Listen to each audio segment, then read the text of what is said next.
ఇటీవల అమెరికాలో ఒక రిపోర్ట్ విడుదలైంది. బయటికి చూస్తే అది ఒక సాధారణ వార్షిక నివేదికలా కనిపించవచ్చు.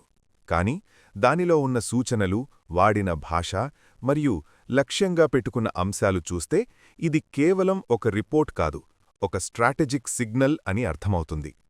ఈ రిపోర్ట్ విడుదల చేసింది United states commission on international religious freedom అనే ఒక కమిషన్.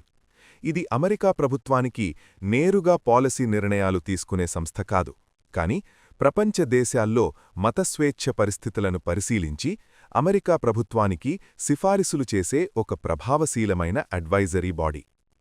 2026 రిపోర్ట్లో ఇండియా గురించి కొన్ని ముఖ్యమైన వ్యాఖ్యలు చేశారు. ముఖ్యంగా మతస్వేచ్ఛ పరిస్థితులపై ఆందోళనలు వ్యక్తం చేశారు. కొన్ని చట్టాలను, కొన్ని సంస్థలను ప్రస్తావిస్తూ ఇండియాలో మైనారిటీల పరిస్థితి గురించి ప్రశ్నలు లేవనెత్తారు. ఈ సందర్భంలో ఇండియాను కంట్రీ ఆఫ్ పర్టిక్యులర్ కన్సర్న్గా గుర్తించాలని అమెరికా ప్రభుత్వానికి సిఫారసు చేశారు.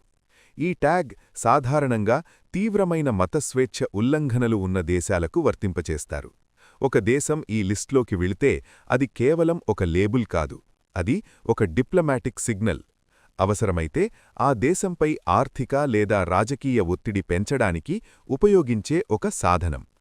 ఇక్కడ ఒక కీలక విషయమేమిటంటే, ఈ కమిషన్ స్వయంగా ఎటువంటి చర్యలు తీసుకోలేదు, తీసుకోలేను కూడా. ఇది కేవలం సిఫారసులు మాత్రమే చేస్తుంది. తుది నిర్ణయం వైట్ హౌస్ మరియు యునైటెడ్ స్టేట్స్ కాంగ్రెస్ చేతుల్లో ఉంటుంది. ప్రపంచ రాజకీయాల దృష్టిలో చూస్తే ఇలాంటి రిపోర్ట్స్ని నేరుగా నిజం లేదా అబద్ధం అని విభజించడం కంటే అవి ఎందుకొస్తున్నాయి అన్నది అర్థం చేసుకోవడం ముఖ్యం. ఎందుకంటే జియోపాలిటిక్స్లో ప్రతి స్టేట్మెంట్ వెనుక ఒక కాంటెక్స్ట్ ఉంటుంది, ఒక ఉద్దేశ్యం ఉంటుంది. ప్రస్తుతం ప్రపంచం మల్టీపోలర్ దిశగా మారుతోంది. ఒకప్పుడు ఒకే సూపర్ పవర్గా ఉన్న యునైటెడ్ స్టేట్స్ ఇప్పుడు చైనా వంటి దేశాల ఎదుగుదలతో ఒక కొత్త సమతౌల్యాన్ని ఎదుర్కొంటోంది. ఈ మార్పులో ఇండియా స్థానం మరింత ప్రాముఖ్యత పొందింది. ఇండియా ఇప్పుడు కేవలం ఒక ప్రాంతీయ శక్తి కాదు, గ్లోబల్ స్టేజ్పై కీలక పాత్ర పోషించే దేశంగా ఎదుగుతోంది. ఈ నేపథ్యంలో ఇండియాతో అమెరికా సంబంధాలు ఒకే సమయంలో కోఆపరేషన్ మరియు కాంపిటీషన్ రెండింటినీ కలిగి ఉంటాయి. ఒకవైపు ఇండియా ఇండో-పసిఫిక్ ప్రాంతంలో అమెరికాకు కీలక భాగస్వామి, మరోవైపు స్వతంత్ర విదేశాంగ విధానాన్ని అనుసరించే దేశంగా ఇండియా కొన్ని సందర్భాల్లో అమెరికా దృష్టికోణానికి భిన్నంగా వ్యవహరిస్తుంది. ఇలాంటి పరిస్థితుల్లో ఇలాంటి రిపోర్ట్స్ రావడం అసాధారణం కాదు. ఇవి చాలాసార్లు నేరుగా చర్యల కంటే ఒక రకమైన ప్రెజర్ సిగ్నల్గా పనిచేస్తాయి. ఒక దేశానికి నేరుగా చెప్పకుండా పబ్లిక్ డొమైన్లో ఒక నేరేటివ్ను క్రియేట్ చేసి డిప్లొమాటిక్ లివరేజ్ పెంచే ప్రయత్నం జరుగుతోంది. ఇది గ్లోబల్ పొలిటిక్స్లో చాలా కామన్ స్ట్రాటజీ. నేరుగా కాన్ఫ్రంటేషన్ కాకుండా soft pressure, narrative building, reports ద్వారా ఇన్ఫ్లుయెన్స్ చేయడం.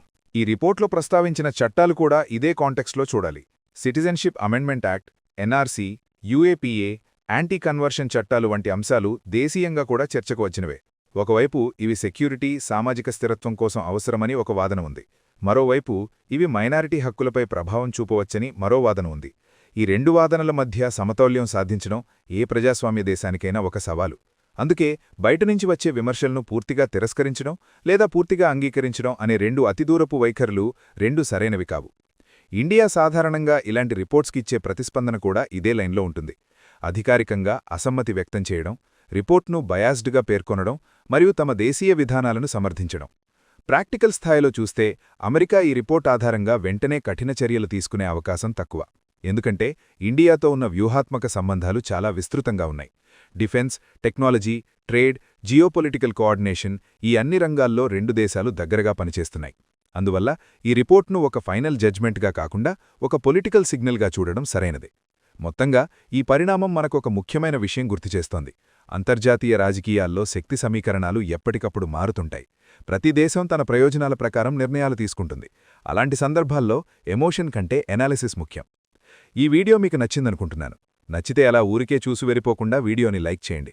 మన తెలుగు యువతను ఎంత వీలైతే అంత దేశభక్తులుగా మార్చాలనే మిషన్తో పనిచేస్తున్నాము. మన ఛానల్ని సబ్స్క్రైబ్ చేసుకుని ఆ మిషన్లో మీరు భాగం అవ్వండి.